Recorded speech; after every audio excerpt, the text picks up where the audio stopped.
Hello students, एक बार आपका फिर से स्वागत है एक बहुत इंपॉर्टेंट सेशन में, जिसमें हम लोग जानेंगे कि एक बहुत इंपॉर्टेंट एग्ज़ाम आप सभी के सामने है आरआरबी जेई का, जिसकी आप लोग बहुत समय से वेट भी कर रहे थे और प्रिपेयर भी कर रहे हैं उस एग्ज़ाम के लिए। तो बच्चे, आरआरबी जेई की प्रिपरेशन तो आप लोग कर रहे हैं। इसमें सबसे बड़ी समस्या अभी जो टेक्निकल पढ़ने वाले छात्र हैं उनके मन में जो सबसे बड़ी समस्या है या फिर उनके सामने जो सबसे बड़ी प्रॉब्लम है वो ये है कि अभी से अगर हमें पढ़ना है तो ये चीज़ सेग्रीगेट करना बहुत ज़रूरी हो जाता है कि क्या चीज़ पढ़नी है और क्या चीज़ रहने देनी चाहिए अभी।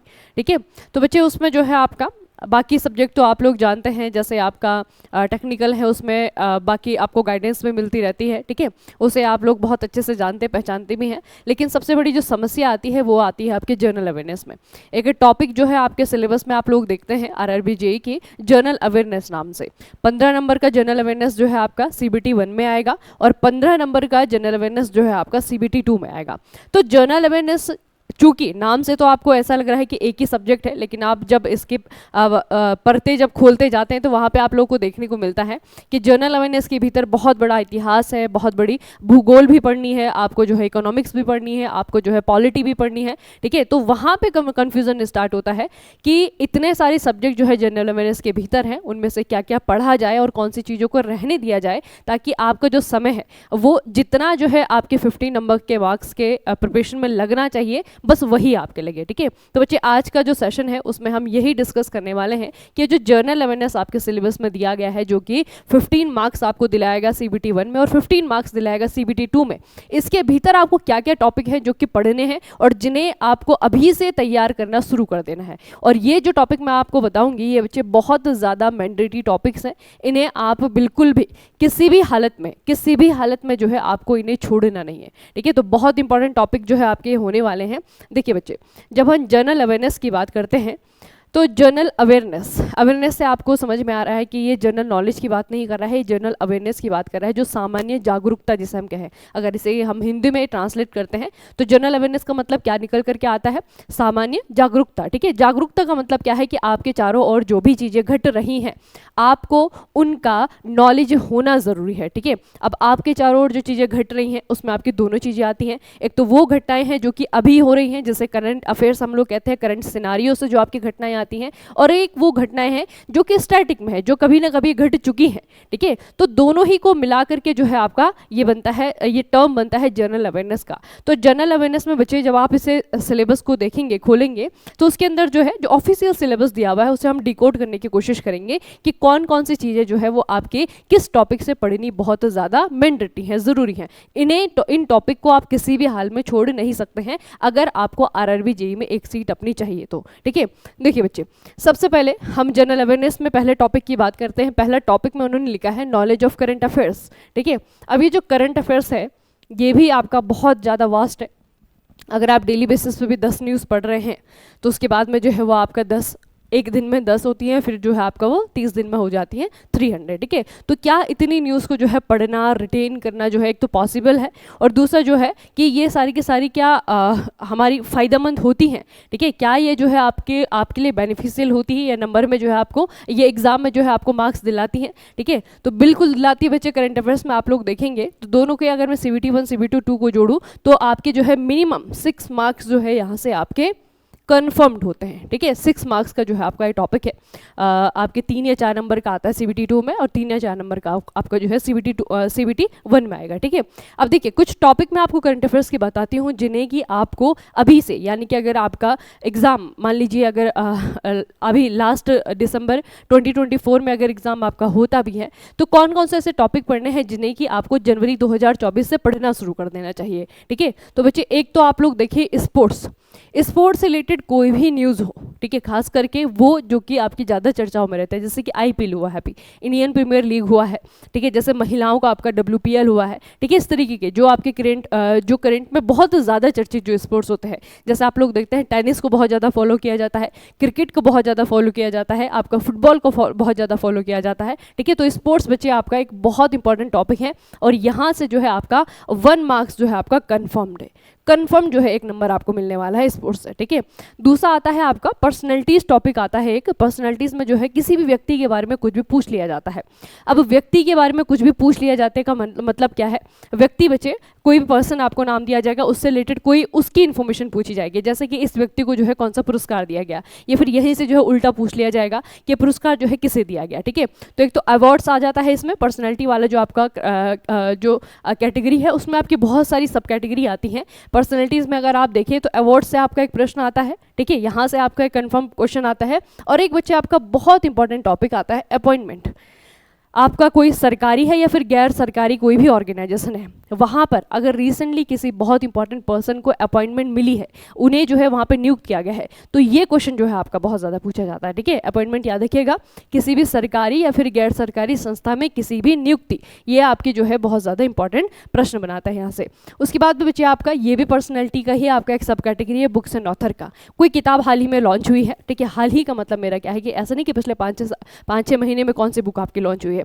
हाल ही का मतलब होता है बच्चे पिछले 1 साल में या फिर पिछले 2 सालों में किसी व्यक्ति को अगर कोई पुरस्कार दिया गया है, ठीक है, अगर उसे कोई पुरस्कार दिया गया है उसकी किसी किताब के लिए, तो वो किताब जो है उसका नाम क्या है, इस तरीके से। तो पिछले 1-2 साल में आप लोग देखेंगे कि जो आपकी बहुत ज़्यादा चर्चाओं में रही किताबें हैं, वो किताब जो है किसी भी वजह से चर्चाओं में हो सकती है। हो सकता है कि उसमें कोई कॉन्ट्रोवर्शियल बात लिखी गई हो सकता है कि उसे जो है कोई पुरस्कार दिया गया हो, ठीक है। तो किसी भी वजह से अगर कोई बुक जो है आपकी खबरों में है और वो रिसेंट लॉन्चिंग है, तो वो जो है आपको पूछा जाएगा, ठीक है, बुक्स एंड ऑथर। तो ये 4 ऐसे टॉपिक है बच्चे जिन्हें कि आपको बिल्कुल भी छोड़ना नहीं है, इन्हें आप लोग छोड़ नहीं सकते हैं। अगर आपको करंट अफेयर्स में अपने 1 या 2 नंबर बिल्कुल पक्के करने हैं कि यहाँ से तो मुझे आपका 2 नंबर लाने ही लाने हैं, तो आपको जो है ये पढ़ना ही पढ़ना पड़ेगा, ठीक है। तो बहुत इंपॉर्टेंट टॉपिक है। उसके बाद बच्चे आइए आप दूसरे टॉपिक पे, ये है इंडियन ज्योग्राफी। अब इंडियन ज्योग्राफी में यहाँ पे लिखा तो है इंडियन ज्योग्राफी, लेकिन जब आप पिछले साल के क्वेश्चन पेपर उठा करके देखते हैं तो वहाँ पे सिर्फ क्या आपको इंडियन ज्योग्राफी के क्वेश्चन देखने को मिलते हैं, बिल्कुल नहीं, ठीक है। इंडियन ज्योग्राफी में भी अभी आपकी क्या होती है, सब कैटेगरी होती है, लेकिन मैं आपको वो बता रही हूँ जो बहुत ज़्यादा इंपॉर्टेंट है और जहाँ से एक क्वेश्चन आपका कन्फर्म्ड है, ठीक है। देखिए बच्चे, आप लोग देखेंगे फिजिकल ज्योग्राफी, इंडियन ज्योग्राफी में भी आपका जो फिजिकल ज्योग्राफी है ये आपका बहुत ज़्यादा इंपॉर्टेंट है। हालांकि इसमें बहुत सारे चैप्टर्स हैं, जैसे कि आपको भारत के नदी तंत्रों के बारे में पढ़ना होगा, ड्रेनेज सिस्टम, ठीक है, उत्तर भारत की नदियाँ, दक्षिण भारत की नदियाँ, ये पूरा का पूरा आपको पढ़ना होगा। माउंटेन रेंजेस, भारत में कहाँ कहाँ पर कौन कौन सी माउंटेन रेंजेस हैं, और माउंटेन रेंजेस में भी ऐसा नहीं कि नाम रट करके जो है आप लोग बैठ गए, इतना नहीं, ठीक है। माउंटेन रेंजेस की विशेषताएं क्या क्या हैं, कौन कौन सी माउंटेन रेंजेस हैं जिन्हें कि भारत सरकार जो है कंजर्व करके रख रही हैं, जिन्हें आरक्षित किया जा रहा है, उन्हें क्यों आरक्षित किया जा रहा है, क्या वहाँ पे कोई विशेष प्रकार का जानवर पाया जाता है, ठीक है, क्या वहाँ पे कोई नेशनल पार्क है, इस तरीके की चीज़ें। तो माउंटेन रेंज की जो भी आपकी चीज़ें होती हैं वो सारी की सारी आपको देखनी है, कहाँ से कहाँ है, उत्तर से दक्षिण में इनका क्या क्रम है, सबसे ऊपर कौन सी आती, फिर कौन सी आती, इस तरीके से, ठीक है। तो माउंटेन रेंज के बारे में A to Z इन्फॉर्मेशन जो है आपको होनी चाहिए, A to Z इन्फॉर्मेशन।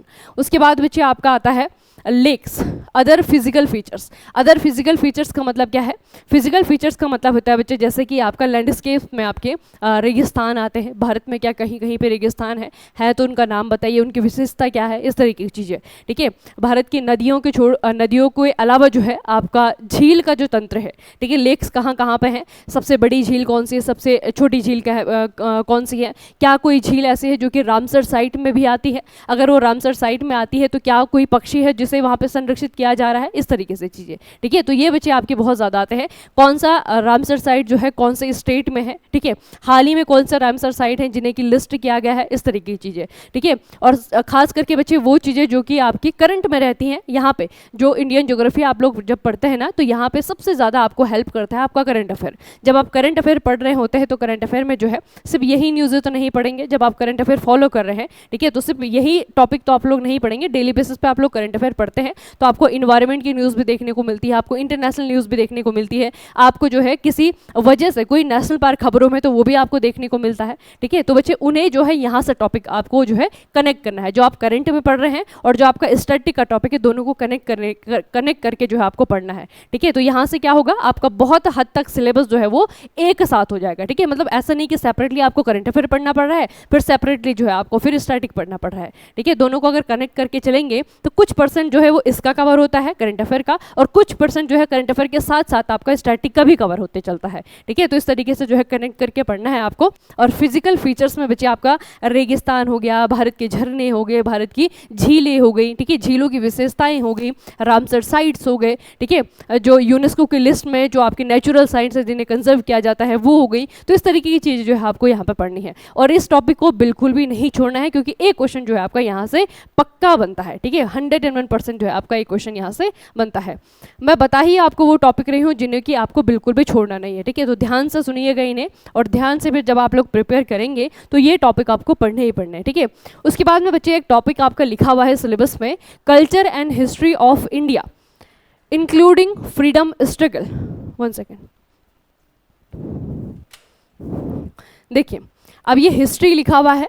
जब आप हिस्ट्री देखते हो तो इसके भी आपके 3 पार्ट हैं, ठीक है, आपका मिडिवल आता है, एंशिएंट आता है, मॉडर्न आता है। तो इसमें से आपका सबसे ज़्यादा इंपॉर्टेंट क्या है वो भी टॉपिक में ही लिखा गया। अगर आप ध्यान से देखेंगे यहाँ पे लिखा हुआ है फ्रीडम स्ट्रगल, यानी कि मॉडर्न हिस्ट्री, ठीक है। तो मॉडर्न हिस्ट्री बच्चे आपके लिए बहुत ज़्यादा इंपॉर्टेंट है। मॉडर्न हिस्ट्री में अगर हम मॉडर्न इंडिया की बात करें तो ब्रिटिश कॉलोनाइजेशन होता है, मेजर मूवमेंट, भारत में जो भी आंदोलन जो है आपके आधुनिक भारत में आपके हुए हैं, ठीक है, उन आंदोलन के तहत जो है कौन कौन से लीडर हुए हैं, कौन कौन सी घटनाएं कब कब हुई हैं, इंपॉर्टेंट जो इवेंट हुए हैं वो उन्हें आपको देखना है। ब्रिटिशर्स के द्वारा वहाँ पे क्या क्या काम किए गए, भारतीय क्रांतिकारियों के द्वारा क्या क्या काम किए गए, इस तरीके की चीज़ें, ठीक है।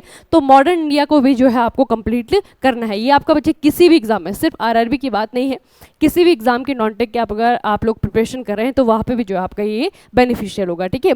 उसके अलावा कल्चर जो है आपका यहाँ पर टॉपिक आता है। तो कल्चर हेरिटेज में आपके कौन कौन से टॉपिक हैं, देखिए Indian art, architecture, music, dance form, festivals and languages, ठीक है, ये सारे के सारे टॉपिक हैं। और इन्हें कवर करने के लिए एक तो आपका स्टैटिक है, कोई भी स्टैटिक की बुक है वहाँ पे आपका स्टैटिक पोर्शन दिया होता है, लेकिन बहुत ज़्यादा ज़रूरी है कि आप इन टॉपिक्स को अपने करंट अफेयर्स से कवर करें, ठीक है। करंट अफेयर्स जब भी पढ़ते हैं तो वहाँ पर आप अलग अलग राज्यों में होने वाले फेस्टिवल्स को पढ़ते हैं।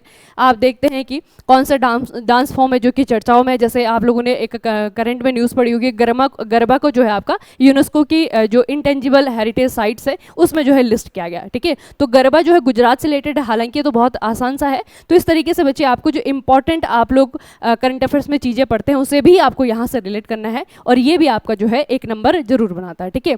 उसके बाद में आता है आपका पॉलिटी। पॉलिटी में 2 आपके टॉपिक्स हैं, एक तो कॉन्स्टिट्यूशन ऑफ इंडिया से आ गया, एक आपका पॉलिटिकल सिस्टम आ गया, एक आपका गवर्नेंस हो गया। पॉलिटिकल सिस्टम में क्या है, ये आजकल करंट में बहुत ज़्यादा है, पार्लियामेंट हो गया आपका, इलेक्शन हो गया, इलेक्शन इन इंडिया, ठीक है। तो ये वाले टॉपिक करंट में ज़्यादा है, करंट सिनारियो से बहुत ज़्यादा यहाँ पे रिलेट करते हैं, इसीलिए आपका ये टॉपिक बहुत ज़्यादा इंपॉर्टेंट है। उसके अलावा कॉन्स्टिट्यूशन ऑफ इंडिया से आप लोग देखेंगे तो 2 तरीके के क्वेश्चन आपको देखने को मिलेंगे। फंडामेंटल राइट से आपको क्वेश्चन देखने को मिलेगा, आपको फंडामेंटल ड्यूटीज से क्वेश्चन देखने को मिलेगा, और एक बच्चे जो इंपॉर्टेंट अमेंडमेंट्स हैं और इंपॉर्टेंट एक्ट्स हैं यहाँ से भी आपको क्वेश्चन देखने को मिलेगा, ठीक है। तो पॉलिटी में जो है ज़्यादा है पढ़ने के लिए, लेकिन ये आप करंट से ज़्यादा कम रिलेट कर पाएंगे। लेकिन ये जो आपका एक टॉपिक है, क्योंकि ये 2024 जो है चुनावी वर्ष है, इसीलिए पार्लियामेंट वाला जो टॉपिक है ये बहुत ज़्यादा इंपॉर्टेंट है आपके लिए, ठीक है। उसके बाद देखेंगे पॉलिटी के बाद आता है आपका इंडियन इकोनॉमी। इंडियन इकोनॉमी में बहुत ज़्यादा टॉपिक नहीं है, ज़्यादातर इसके जो टॉपिक है वो करंट से ही रिलेटेड है। लेकिन जो स्टैटिक में आपको पढ़ना है, स्टैटिक में देखिए बच्चे आपको बेसिक जीडीपी, इन्फ्लेशन हो गया आपका, नेशनल इनकम के जितने भी कंपोनेंट है, नेशनल इनकम के जितने भी कंपोनेंट है वो सारे के सारे आपको करने हैं, ठीक है, वही आपके यहाँ पे आते हैं। उसके अलावा आप लोग देखेंगे इकोनॉमिक प्लानिंग। अब इकोनॉमिक प्लानिंग का क्या है, एक तो स्टैटिक का आता है आपका 5 ईयर प्लान। अब चूंकि 5 ईयर प्लान जो है आपके बंद हो चुके हैं, तो वर्तमान में भारत सरकार की तरफ से जो भी स्कीमें चलाई जा रही हैं वो भी आपके लिए सारे के सारे इंपॉर्टेंट हो जाएंगे, ठीक है। फाइनेंशियल इंस्टीट्यूशन में आप लोग देखेंगे तो यहाँ पे आएगा इंडिया का बैंकिंग सिस्टम, भारत की जो बैंकिंग व्यवस्था है उसमें आरबीआई हो गया आपका। अब आरबीआई के बारे में स्टैटिक आप लोग पढ़ने जाएंगे तो बहुत कम चीज़ें हैं, लेकिन करंट में आप लोग देखेंगे तो आरबीआई कुछ ना कुछ करते रहता है, तो करंट में जो है आप लोग को इसको कनेक्ट करना है, ठीक है। उसके बाद है आपका इन्वायरमेंटल इशूज़। इसके बारे में बच्चे आप CBT 2 जब आपका होगा आरआरबी का, तो CBT 2 का सिलेबस देखेंगे तो पूरा का पूरा इन्वायरमेंट जो है आपका ये पूरे 10 नंबर का है, ठीक है। यही सिलेबस जो आप CBT 2 के लिए पढ़ रहे हैं वही आपका बेनिफिशियल हो जाएगा CBT 1 के लिए। और ये भी आपका एक ऐसा टॉपिक है जिससे कि आपको करंट में पढ़ना है, ठीक है, करंट से रिलेट करते हुए चलना है, क्योंकि जो सिलेबस आपको दिया गया है ऑफिशियल सिलेबस उसमें बहुत कम टॉपिक जो है आपके हैं, ठीक है। तो ये आपका हो गया इन्वायरमेंट। तो बच्चे इतने जो है आपके ये इंपॉर्टेंट टॉपिक हैं। और दोबारा इन्होंने यहाँ पे एक और टॉपिक लिखा हुआ है स्पोर्ट्स से, तो स्पोर्ट्स में आपको करंट अफेयर पढ़ना है, वो तो मैंने आपको बता दिया।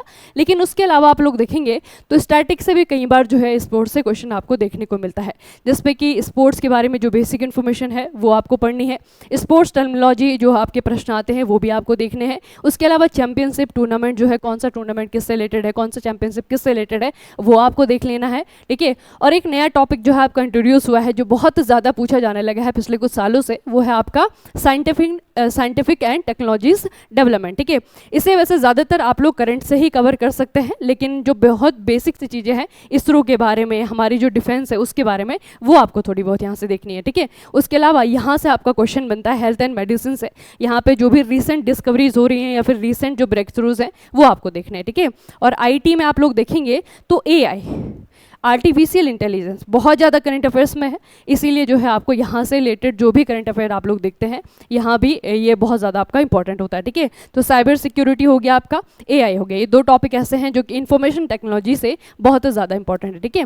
तो बच्चे इतने जो है आपके ये जर्नल साइंटिफिक टेक्नोलॉजी डेवलपमेंट से इंपॉर्टेंट टॉपिक हैं। ये जनरल साइंस नहीं है, जनरल साइंस जो है आपका वो 30 मार्क्स का है, उसका सिलेबस अलग सा है, ये आपका जनरल अवेयरनेस के भीतर आता है, ठीक है। जनरल अवेयरनेस के अंदर ही जो है आपका एक सब कैटेगरी है जनरल टेक्नोलॉजीज एंड डेवलपमेंट से रिलेटेड, तो यहाँ से जो है आपका करंट अफेयर से भी आएंगे, लेकिन थोड़ा सा बेसिक जो इसका स्टैटिक है वो आपको यहाँ पे देखना होगा।